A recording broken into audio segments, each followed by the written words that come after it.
भाइयों और बहनों, आज मैं बाबा साहेब और भगवान के बीच का अंतर एक सच्चाई के रूप में रखना चाहती हूँ। ये किसी की आस्था को ठेस पहुँचाने के लिए नहीं, बल्कि अपने अधिकारों और इतिहास और अपने समाज को समझने के लिए है। हम बचपन से भगवान का नाम लेते आए हैं। भगवान को हमने पूजा, मंदिर बनाए, फूल चढ़ाए, दीप जलाए। हमने उनसे सुख मांगा, शांति मांगी, रक्षा मांगी। लेकिन जरा सोचिए, क्या भगवान ने कभी धरती पर आकर कहा कि मन हमें आस्था दी, विश्वास दिया, मन को शांति दी, लेकिन भगवान ने हमें अधिकार नहीं दिए। भगवान ने हमें संविधान नहीं दिया।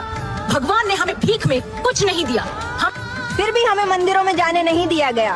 हम भगवान को मानते रहे, फिर भी हमें स्कूलों में पढ़ने नहीं दिया गया। हम भगवान से दुआ करते रहे, फिर भी हमें इंसान से कम समझा गया। अब जरा बाबा साहेब को देखिए। बाबा साहेब ने हमारे लिए सिर्फ बातें नहीं की, हमारे लिए लड़ाई लड़ी। बाबा साहेब ने हमें संविधान दिया। संविधान ने हमें वोट देने का अधिकार दिया। संविधान ने हमें पढ़ने का अधिकार दिया।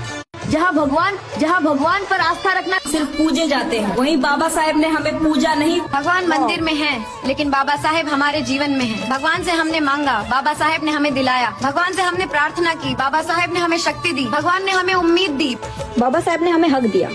इसीलिए हमारे लिए बाबा साहेब सिर्फ एक व्यक्ति नहीं है, वो एक क्रांति है, वो एक रोशनी है, वो एक आवाज है उन लोगों जिन्हें सदियों तक छुप रखा गया। भगवान पर आस्था रखना गलत नहीं है, लेकिन अपने अधिकारों को पहचानना उससे भी ज्यादा जरूरी है।